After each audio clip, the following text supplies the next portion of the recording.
अस्सलाम वालेकुम, मैं हूं मरीम नवाज, मेरे साथ वसीम मलिक है और आप देख रहे हैं FCR1। आज तारीख है 10 जुलाई 2025। 9 मई पर रियासत ने अपने बयानिए की पूरी अमारत खड़ी की और उस अमारत को महफूज बनाने के लिए हर इदारे के अंदर अपने अपने गार्ड मुकर्रर कर दिए। चीफ जस्टिस याह्या खान, जो कि इस वक्त चीफ जस्टिस ऑफ पाकिस्तान हैं, वो 9 मई से मुतालिक किसी भी किस्म के फैसले को देने से कतरा रहे हैं, जबकि उन्होंने ही 9 मई पर जो ट्रायल है उसकी एक तारीख दी थी।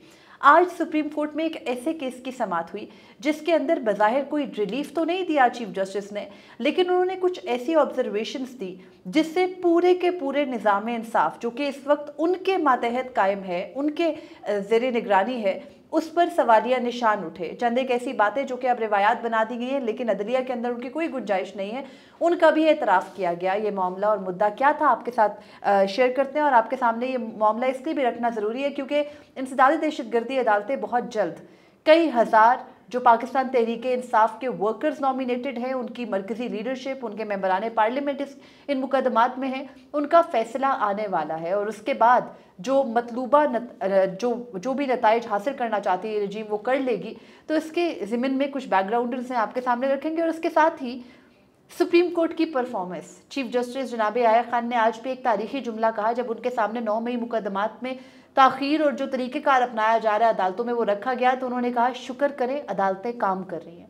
तो उनकी अपनी अदालत में वो खुद कितना काम कर रहे हैं, इसकी भी कुछ स्टैटिस्टिक्स आपके साथ, कुछ आदादो शुमार शेयर करेंगे। तो सबसे पहले वसीम, 9 मई का वाक़या है, मुझे लगता है शायद हम लोग रोज़ ही 9 मई से मुतालिक बात कर रहे होते हैं, लेकिन रियासत ने पिछले 2 साल में, अब तो 2 साल से ज़्यादा का अरसा हो गया, बड़ी मेहनत से 9 मई की पूरी, मैंने जैसे शुरू में कहा, पूरी एक अमारत कायम की और फिर उसको गार्ड करने के लिए गार्ड्स रख लिए अपने अपने मर्जी के, हर अदालत के अंदर, हर इदारे के अंदर, पुलिस से लेके जज तक। अब उसके बाद जब कोई मामला आता है, आज फवाद चौधरी का केस आया, जस्टिस याह्या खान हाथ खड़े कर लेते हैं, वो ऐसे हो जाते हैं जैसे उनको पता ही नहीं है कि उन्होंने फ़ैसला क्या करना है। तो ये उनको अचानक से, उन्होंने पहले तो ये सवाल का जवाब देना ज़रूरी है कि लोग कह रहे हैं फवाद चौधरी के केस फ़ौरन फिक्स हो जाते हैं, आम आदमी के केसेस कोई सुनता नहीं है, इस बात में कितने सच नहीं? देखिए, इसको ना इस तरह से जोड़ा जा रहा है, हम केस के मामलात पर तो आते हैं कि आज ऑब्जर्वेशंस क्या दी गई और वो किस तरह से ख़ुद जनाब याह्या खान अफरीदी जो कि चीफ जस्टिस पाकिस्तान है, उनके अपने कंडक्ट पे और उनके अपने जुडिशल सिस्टम पे सवालात खड़े कर रहे हैं। और ये भी मैं उन्हें क्रेडिट देता हूँ कि चलें वो सच तो बोल जाते हैं कमरा अदालत में, सब बता देते हैं। हुआ ये कि कहा यह जा रहा है कि देखिए PTI के दीगर मुकदमात समाअत के लिए मुकर्रर नहीं होते। अली अमीन गंडापुर साहब जो हैं वो जस्टिस मंसूर अली शाह की अदालत चले गए थे, वो अगर जस्टिस याह्या खान की अदालत जाते तो उनके मुकदमात भी समाअत के लिए मुकर्रर होते, वो एक पॉलिटिकल स्टंट था और इस तरह की कुछ गुफ्तगू आज की जा रही है। देखिए, होगा जो KPK के वज़ीर आला है उनका पॉलिटिकल स्टंट होगा, मैं उसको डिफेंड नहीं कर रहा, लेकिन बतौर कोर्ट रिपोर्टर हमें तो इस हकीकत से आगाह करना चाहिए कि एक मुकदमा आया, लाहौर हाई कोर्ट का फैसला था, 9 मई के तमाम मुकदमात माजी करीब में मुकर्रर हो चुके हैं। उसमें किसी का कोई नहीं कि वो फवाद चौधरी का मुकदमा हो, इजाज चौधरी का मुकदमा हो, वो उमर सरफराज चीमा का मुकदमा हो, शाह महमूद कुरैशी का हो। हमने देखा PTI के कितने कारकुनान जो आम कारकुनान थे, उनके मुकदमात जमानतें दी गई हैं। वजह वो समाअत के लिए मुकर्रर इसलिए करना मकसूद था कि जनाब याह्या खान ने एक ऐसा फैसला देना था जिसमें एक डेडलाइन देनी थी और 9 मई के ट्रायल को कंक्लूड करना था, फौजदारी अदालतों को फौजी अदालतें बनाना था। लेकिन इस अहम तरीन मुकदमे में एक जुडिशल ऑर्डर था। ये नहीं कि फवाद चौधरी साहब कल कोर्ट रूम में गए हैं, उन्होंने जनाब याह्या खान को कहा कि मेरा मुकदमा नहीं लग रहा, आज मुकदमा लगा दिया गया। ये मुकदमात पहले इसी तरह की, बल्कि यही मुकदमा था, इसको चीफ जस्टिस याह्या खान सुन चुके। उसके बाद जस्टिस हाशिम कागड़ की अदालत में लगाया गया, गालबन एक आध मरतबा वो गलती से जस्टिस शाहिद वहीद की अदालत में लग गया, फिर जस्टिस हाशिम कागड़ की अदालत में लगा और उसमें हुआ ये कि वो 2 रुकनी बेंच था। लाहौर हाई कोर्ट का 2 रुकनी बेंच का ऑर्डर था, उसके खिलाफ ये अपील थी, तो उसको फिर जस्टिस हाशिम काकड़ ने जुडिशियल ऑर्डर दिया कि प्रैक्टिस एंड प्रोसीजर कमेटी इसको 3 रुकनी बेंच के सामने सोमवार जो गुजरा है तब समाअत के लिए मुकर्रर करे। तो ये एक जुडिशियल ऑर्डर था जिस पर तकमील की गई है, याद दहानी करवाई गई याह्या खान को। तो PTI के दीगर मुकदमात और इस मुकदमात में ज़मीन आसमान का फ़र्क था। वो कल जब वो गए उन्होंने कहा कि एक जुडिशियल ऑर्डर है उसके ऊपर आप अमल दरामद नहीं कर रहे, तो फिर एक 3 रुकनी बेंच नहीं था जो कि आज 11:30 बजे के बाद बिठा दिया गया और उस मुकदमे की समाअत की। इसके अंदर एक हकीकत ये भी तो है कि पाकिस्तान तहरीक इंसाफ के अगर 35,000 जो है कारकुनान है, कम से कम उनकी टॉप के लीडरशिप के 101 लोग भी हैं जो कि जाने माने लोग हैं, 42 या 40 के करीब तो MNAs हैं। तो उन्होंने क्यों नहीं ऐसी कोई कानूनी चाराजोई की? वो क्यों नहीं अपने मुकदमात यकजा करने के लिए मामलात लेके जाते? इमरान खान की अपनी लीगल टीम क्यों नहीं ये करती? ये बहुत सारे खैर सवाल हैं। देखिए फ्लॉज इस तरह से है। अब अगर 26 नवंबर की बात की जाए, जितना हमने 26 नवंबर को अपनी आंखों से देखा, उसको बतौर एक ऐनी शाहिद के तौर पर हमने आके रिपोर्ट किया, उस मामले में एक इस्तगासा की दरखास्त पाकिस्तान तहरीक इंसाफ ने दायर की थी।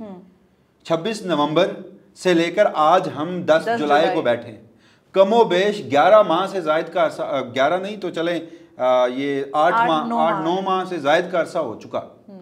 आज तक बैरिस्टर गौहर ने अपना बयान यानी अपनी स्टेटमेंट रिकॉर्ड तक नहीं कराई। वो तो पेश होते हैं, बताते हैं फलां मसरूफियत है, फलां मसरूफियत है, ऐसा ही। अब इमरान खान के मुकदमात में पीटीआई की पॉलिटिकल क़यादत में एक तरफ तो वकला है, एक तरफ प्रोफेशनल वकला। सलमान सफदर साहब के कंडक्ट को क्वेश्चन नहीं किया जा सकता, उन्होंने हर पॉसिबल वे से कोशिश की। अदरवाइज आप मौजूदा सिस्टम में पीटीआई के मुकदमात को जब देखते हैं, अगेन मैं ये समझता हूं कि आज भी अगर मैं पीटीआई के वकला को ब्लेम करूंगा तो मैं विक्टिमाइजेशन कर रहा हूं।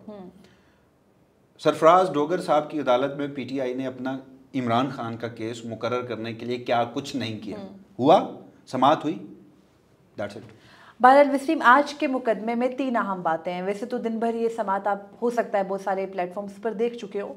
3 अहम चीज़ें जो कि इस मुकदमे में थी, एक तो फवाद चौधरी का केस ये था, वो मुकदमात यकजा करने का कह रहे हैं। हाई कोर्ट ने उनके जो वो दरख्वास्त थी उसको नहीं सुना, उस जो मुतलका शिक है जिसके तहत मुकदमात यकजा होते हैं उसके तहत नहीं सुना, और फिर ऊपर से ऑब्जर्वेशंस भी दे दी। लाहौर हाई कोर्ट के डिवीजन बेंच ने जो ऑर्डर दिया उसके अंदर लिखा गया कि इमरान खान ने अपनी हुकूमत जाने के बाद मुसलसल ये बयानियाँ बनाया कि बैरूनी कुव्वतों के जरिए जो है उनकी हुकूमत को गिराया गया और बैरूनी मकासद के जरिए गिराया गया। तो फिर इमरान खान ने जो इश्ताल दिलाया लोगों को मुसलसल, उसके बाद 9 मई का वाकया हुआ। जस्टिस शहबाज रिजवी ने ये ऑब्जर्वेशन देकर फवाद चौधरी केस में जजमेंट लिखना शुरू की। आज वो जजमेंट कलअदम करार दे के मामला वापस फैसला करने के लिए ज़ाब्ता फौजदारी की शिक 185 के तहत जो है वो 185 के तहत फैसला करने के लिए वापस भिजवाया गया लाहौर हाई कोर्ट को। प्रोसिक्यूशन नहीं चाह रही थी कि ऐसा हो, क्योंकि ये वो ऑब्जर्वेशन जो मैंने आपको बताई उनको फ़ायदा दे सकती थी। बहरहाल आज 3 अहम नुक्ते हैं। नंबर 1 ये कि चीफ जस्टिस जनाब याह्या खान ने बिल्कुल शुरू में क्लियर कर दिया कि मैं कोई फ़ैसला नहीं दूंगा। उनकी शुरू से आदत है, वो अपना दामन बचाते हैं। कोई ऐसा सख्त कंट्रोवर्शियल मामला जिसमें रियासत को कोई मसला हो रहा हो वो अपनी राय नहीं देते, वो बेंच से अलग हो जाते हैं। अब उनकी मजबूरी है, वो चीफ जस्टिस है, उन्हें अपने सिवा किसी पे भरोसा नहीं है, उन्होंने अपने सामने लगाया ये मुकदमा। और उसके बाद जो उन्होंने इस केस के अंदर बड़ा क्लियरली फवाद चौधरी को कहा कि आपको तो ऑलरेडी बहुत सारी इस्तिस्ना मिल रही है, आपको तो ऑलरेडी बहुत सारा रिलीफ मिल रहा है। लेकिन मेरे लिए हैरानकुन चीज़ें 2-3 थी। नंबर 1 वसीम, उन्होंने कहा कि मैंने जब आपने गुज़िश्ता रोज़ मुझे बताया तो फिर मैंने जो है वो मुझे बड़ी हैरानगी हुई कि आपने कहा कि एटीसी अदालतों के अंदर क्या हो रहा है। तो मैंने जो है वो फिर पता किया, मैंने सरगोदा से भी पता किया, मैंने रावलपिंडी से भी पता किया, तो मैंने फैसलाबाद से भी किया, लाहौर से भी किया। तो वहाँ अदालतों ने मुझे बताया, यानी जजेस ने मुझे बताया कि वो तो फेयर तरीके से जो है वो सारे ट्रायल कर सकते हैं एक सिटिंग जज किसी और सिटिंग जज से, जो कि उसके साथ बेंच में नहीं बैठा, मातहत है, उसको कॉल करके पूछ कैसे सकता है। और अभी आप कह रहे हैं, फवाद चौधरी को कह रहे हैं कि नहीं आप मुकदमे के मेरिट्स पे बात नहीं करें, कल को ये मुकदमात हमारे सामने आने हैं। तो जिन मुकदमात ने अभी कल को आपके सामने आना है, आप उन मुकदमात के ट्रायल में जज को कॉल करके ये पूछेंगे कि तुम फेयर ट्रायल कर रहे हो या नहीं कर रहे हो। कल को अगर कोई पीटीआई का बंदा यहाँ पर इनके सामने अपनी सजा मुअत्तली के लिए आएगा, मुझे यकीन है जो निज़ाम कायम है यही खुद ही समाअत करेंगे। तो इन्होंने तो जजेस से ऑलरेडी पूछा हुआ, इनके दिमाग में तो ऑलरेडी ये परसेप्शन बैठ चुकी है। जज का कंडक्ट वो क्लीन माइंड के साथ बैठता है, उसको ऑलरेडी सबजुडिस माइंड उसका नहीं होना चाहिए। ठीक है कि ये सारी बहुत आइडियल बातें मैं आइडियल बात कर रही हूं, यही बैठ के सुनेंगे, ये बैठ के जब सुनेंगे उस पर फैसला भी देंगे या इसको भी रिमांड बैक कर देंगे, गॉड नोस। आज तो उन्होंने मैंने हर 9 मई का मुकदमा देखिए, प्रोसिक्यूशन पंजाब की आती है कि ये लोग हैं, इनकी जमानतें मुस्तरद करें। लाहौर हाई कोर्ट ने इन्हें जमानतें दी हैं, मौसूफ जमानतें मुस्तरद नहीं करते, एक नई जूरिस्प्रूडेंस इवॉल्व कर देते हैं। आज भी एक की गई, वो चैम्बर में बुलाकर दोनों एग्जैक्टली ये कहने लगी। दूसरी जिस चीज पे मुझे हैरानगी है, आप फ्रीकैन को बुलाकर फैसला कैसे लिख सकते हैं? देखिए वो रोज आए रोज नई जो अदालतें नज़ायर है ना, ये हमारे जूरिस्प्रूडेंस है वो तय हो रही है ना। ऐसा है कि अमेरिका में ये होता है लेकिन हमारे यहाँ अमेरिकन सिस्टम फॉलो नहीं होता। हमारे यहाँ वो सिस्टम फॉलो होता है जो बरतानिया में राइज है। अमेरिका में 26वीं तरमीम भी नहीं होती, जनाब याहिया खान भी नहीं होते, अमीनुद्दीन खान साहब जैसे बनी हुई इंसानी तारीख के अजीम जज नहीं होते, काजी फायजीसा भी नहीं होता, 13 जनवरी भी नहीं होता, अब मखसूस नशिस्तें भी, बहुत कुछ है ना। देखिए मुझे एक बात बताइए, माजी में सुप्रीम कोर्ट इस तरह के इकदाम कर चुकी है जिसको हमने बड़ी तनकीद का निशाना बनाया। वो जो आपको याद है जस्टिस इजाजुल एहसन एक मॉनिटरिंग जज लगे थे, जनाब याहिया खान उन जजेस में थे जो उस चीज़ के क्रिटिक थे। आज खुद मॉनिटरिंग इनडायरेक्टली कर रहे हैं, उसका इजहार भी कर रहे हैं, डेडलाइन भी दे रहे हैं 4 माह की, जो कि वो नहीं दे सकते थे। फौजदारी अदालतों को फौजी अदालतें भी बना चुके हैं। तो मैं इसलिए बार बार एक ही बात कहता हूं कि आप इस पूरे हाइब्रिड निज़ाम को देखिए। इस हाइब्रिड निज़ाम की एक ज़ैली साख्त है पाकिस्तान की मौजूदा अदलिया 26वीं तरमीम के बाद, और उसके बाद इसकी मज़ीद कई शाखें हैं। तो हर शाख में जो इस मौजूदा हाइब्रिड निज़ाम का एक परिंदा बैठा है ना, वो अपने ही बनाए गए असूलों की लाश पर मुनाफकत का परचम बुलंद कर रहा है। आपने जैसे हर शाख का, मुझे लगा अब आगे शेर पढ़ने लगे। खैर बहरहाल, अभी आज ही के दिन में 2 बातें तो हो गई ना, चैम्बर में बुलाया, फिर जजेस को खुद कांटेक्ट करके हालात पूछे। तीसरी अहम चीज़ जो मेरे लिए हैरानकुन थी वो ये कि जब जज साहब के सामने बताया जा रहा है कि एटीसी अदालत के जज साहिबान रात को 12-12 बजे तक बैठकर ट्रायल कर रहे हैं, तो चीफ जस्टिस बजाय इसके कि ये सवाल करने के कि अदालती वक्त तो 4 बजे ख़त्म हो जाता है मातहत अदालतों का, कि ज़िमन में रात को 11-12 बजे जो है वकला को बुलाकर बहस कराई जा रही है, वो उल्टा कहते हैं आप शुक्र करें कि पाकिस्तान की अदालतें काम कर रही हैं। अच्छा, पाकिस्तान की अदालतें काम कर रही हैं, दीगर अदालतों का तो हमें नहीं पता। हम करते हैं supreme court of Pakistan cover, ज़्यादा नहीं। हमने माजी में भी तकाबली जायज़ा रखा था। जनाब याहिया खान अफरीदी साहब की अपनी अदालत जो कि सुप्रीम कोर्ट ऑफ पाकिस्तान अब कहने को है, वरना तो एक आईनी अदालत बन चुकी है मौजूदा हाइब्रिड निज़ाम के तहत, उसके जजेस कितना काम करते हैं? देखिए, मैंने सुना है कि आप अभी काम कर रही थी, तो आपने कुछ स्टैटिस्टिक निकाले हैं। सुप्रीम कोर्ट की वेबसाइट ना वो किसी ज़माने में बड़ी अच्छी डिज़ाइन की गई थी, तो 1 सेकंड में आपने चंद फिक्रे लिखने होते हैं और सब आपके सामने आ जाता है। बड़ी बदकिस्मती है। तो ये जो लोग कहते हैं ना, जैसे चीफ जस्टिस याहिया खान कहते हैं कि वो और उनके जजेस इतना काम कर रहे हैं कि थोड़े अरसे में एग्जॉस्टेड हो जाएंगे, तो हमें ज़्यादा जजेस की ज़रूरत थी। फिर वो ये भी कहते हैं कि जस्टिस मंसूर और जस्टिस मुनीब और जो बाकी जजेस हैं, वो जो इस सिस्टम के बिल्कुल साथ नहीं है, नाकिद हैं और सिस्टम को पसंद नहीं है, वो जो जज है वो काम नहीं, के लिए वो बड़े गैर आएंगे। हाँ, वो काम नहीं करते। तो फिर हमने पहले भी देखा था एक मरतबा, फिर स्टार्ट्स निकाले। चीफ जस्टिस याहिया खान ने और बाकी जज साहिबान ने, जो कि इस साल से पहले इस सुप्रीम कोर्ट में काम कर रहे थे, उन्होंने जनवरी 2025 से लेके आज यानी 10 जुलाई 2025 आप कह लें कि दिन 4 बजे तक कितनी जजमेंट्स दी थी। वो जो एक नंबर है वो मैंने निकाला, आपके साथ शेयर करते हैं। चीफ जस्टिस याहिया खान आफरीदी की जो टोटल जजमेंट्स हैं रिपोर्टेड, वो हैं 5, जिनमें से 2 उन्होंने बेल बिफोर अरेस्ट के फैसले किए, होना ही होता है, एक सर्विस का, एक कंपनी लॉ का, और एक पीटीए से मुतालिक मुलाजमीन का एक सर्विस मैटर था, वो उन्होंने किया। 5 total judgments. Justice Mansoor Ali Shah की जानिब बढ़ने से पहले ऑर्डर्स तो वो बहुत दे चुके हैं। आज भी एक ऑर्डर दिया कि उसको वापस भेज दिया। इससे कबल वो 4 माह की जो डेडलाइन दी एटीसी अदालतों को 9 मई के मुकदमा में, वो भी ऑर्डर था। तो रीजनिंग देने से घबराते हैं। वजह क्या है कि वो जजमेंट्स नहीं आती उनकी।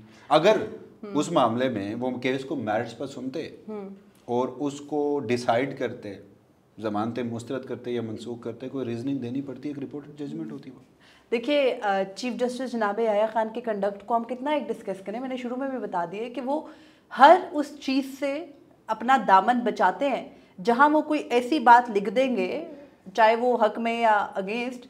नंबर 1 वो तनकीद नहीं सह सकते। नंबर 2 वो जो अच्छा, ये भी वैसे वो एक बच्चा होता है ना छोटा, वो वालिदैन से लाड करता है कि मैं जितनी भी गलतियां करूं ना, मुझे डांटो मत। वो 26वीं तरमीम के तहत चीफ जस्टिस भी बने हैं, हाइब्रिड रजीम से मुकम्मल हम आंग भी हैं, फिर भी वो चाहते हैं कि उनके खिलाफ तनकीद ना हो। हाँ, मैं माजरत चाहता हूँ, मैं कुछ गैर ज़रूरी तनकीद कर गया था, मैं भूल गया था। सुप्रीम कोर्ट की दीगर मामलात जो हैं वो भी वो बड़े दुरुस्त करवाते हैं, वो हर रोज़ मुलाकातें करते हैं, मीटिंग्स करते हैं। आज सुबह तो 9 बजे से पहले मीटिंग का एलामिया आया, मतलब मेरे लिए बड़ा हैरान। तो वो जितनी मीटिंग्स कर चुके हैं, तो वो जस्टिस मंसूर अली शाह तो उसके करीब करीब नहीं भटकते। आप यहाँ पे अभी बताएंगे मुझे कि जस्टिस मंसूर अली शाह ने को बहुत ज़्यादा जजमेंट्स दे दिए, मीटिंग्स कितनी की हैं? आप लोगों से मिले थे याद? तो जस्टिस मंसूर अली शाह ने इस साल यानी जनवरी 2025 से आज 10 जुलाई तक टोटल 23 जजमेंट्स दिए हैं। ये रिपोर्टेड जजमेंट? जी, ये रिपोर्टेड जजमेंट्स हैं। और नहीं, वो तो काम ही नहीं करते। हाँ, वो तो घूमते रहते हैं, वो तो इंटरनेशनल कॉन्फ्रेंसेस, ये अल्फाज हैं, ये अल्फाज कहे जाते हैं सुप्रीम कोर्ट में, आप कैसे इनको डिनाई कर रहे हैं? कहा जाता है वो तो हर वक्त जो है वो दौरों पर गए होते हैं, काम इन जजेस ने करना नहीं है। 23 जजमेंट्स लाइक, यानी वो इंटरनेशनल फोरम्स पे जाते हैं, दुनिया उन्हें आइन और कानून के ऊपर लेक्चर दिलवाने के लिए बुलाती है, ना तो उसमें जनाब याहिया खान जाते हैं, ना जस्टिस अमीनुद्दीन खान जाते हैं। वो इंटरनेशनल पूरी दुनिया में जाकर बैनुल अक़वामी सतह पर लेक्चर्स भी दें, सेमिनार्स भी अटेंड करें, वहाँ गुफ्तगू भी करें, इंटरनेशनल लॉ को भी पढ़ें और उस पर भी बातचीत करें। और उसके बाद सुप्रीम कोर्ट ऑफ पाकिस्तान में भी यानी 1 जनवरी 2025 से आज 10 जुलाई 2025 तक सुप्रीम कोर्ट ऑफ पाकिस्तान की वेबसाइट पर सबसे ज़्यादा रिपोर्टेड जजमेंट आप कह रही हैं जस्टिस मंसूर अली शाह की हैं? बिल्कुल, जस्टिस मंसूर अली शाह की हैं। और इसके अलावा जो चीफ जस्टिस हैं उन्होंने इससे पहले भी तो इजहार किया था कि ये काम नहीं करते जज साहिबान, इसलिए उनको मजीद जजेस लाने पड़े। वो मेरे ख्याल में हम हर जजमेंट को ना उसके ऊपर बाद में तबसरा कर लेंगे। एक मरतबा फिर से आप 1 जनवरी 2025 से आज की तारीख तक तमाम रिपोर्टेड जजमेंट जो आपने निकाली हैं वो बता दें। One go. उसके बाद जस्टिस शुरू से मैं कहता हूँ शुरू कर लें ताकि वो चीफ जस्टिस याहिया खान आफरीदी की 5 जजमेंट्स हैं, जस्टिस मंसूर अली शाह की 23 जजमेंट्स हैं, जस्टिस मुनीब अख्तर की जनवरी से जुलाई तक टोटल रिपोर्टेड जजमेंट्स 8 हैं, जस्टिस अमीनुद्दीन खान जो कि आईनी बेंच के सरबराह हैं, मौजूदा निज़ाम के सबसे फेवरेट हैं, उनकी टोटल 2 जजमेंट्स हैं। एंड आई एम सॉरी कि मैं यहाँ पे स्टेटिस्टिक्स के साथ जजमेंट्स के नाम भी बताऊंगी, एक रिजर्व सीट्स की है और दूसरी मिलिट्री कोर्ट्स की है, आगे आपको सब पता है। उसके अलावा जस्टिस जमाल मंदोखेल हैं, आईनी बेंच के रुकन हैं, उनकी टोटल 3 जजमेंट्स हैं, उसमें भी उनके मिलिट्री कोर्ट से मुतालिक जो उनकी राय थी वो भी शामिल है, और 2 उसमें जो है वो मिलिट्री कोर्ट से मुतालिक उनकी एक शॉर्ट ऑर्डर और एक डिटेल्ड ऑर्डर है, और उसके अलावा एक जजमेंट है, तो उससे बनती है टोटल 1 जजमेंट।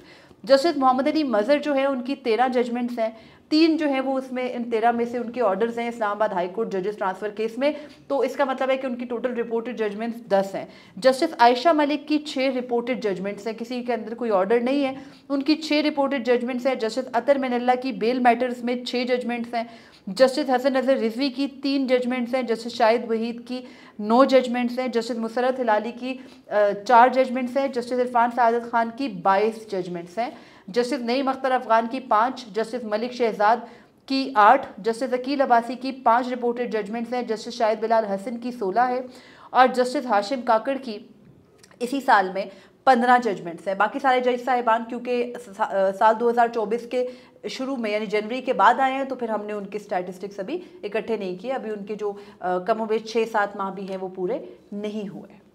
मैंने अभी ये कैलकुलेट किया जब आप ये बता रही थी सारे आईनी बेंच के जजेस की, तो उनकी जितनी जजमेंट्स बनती हैं ना, तो उनसे आधी अकेले जस्टिस मंसूर अली शाह साहब की बनती हैं। अभी मैं बहुत काबिल जायज़ा नहीं ले रहा कि सुप्रीम कोर्ट के आईनी बेंच ने कितना काम किया है और सुप्रीम कोर्ट के रेगुलर बेंच ने, वो जजेस जो मौजूदा रजीम की जो अपने सियासी मामलात की वजह से अदालती दरअंदाजी है उसको वो तस्लीम नहीं करते, आज भी इंडिपेंडेंस ऑफ जुडिशरी का अलम लेकर खड़े हैं, उन सब की मैं कैलकुलेट करूँ तो आईनी बेंच से बहुत ज़्यादा बनती है। लेकिन पूरे आईनी बेंच के तमाम जजेस की अलग अलग रिपोर्टेड जजमेंट्स को काउंट करूं तो हाफ जस्टिस मंसूर अली शाह आईनी बेंच की कुल मिला के अपनी जजमेंट्स तो सिर्फ 3 है।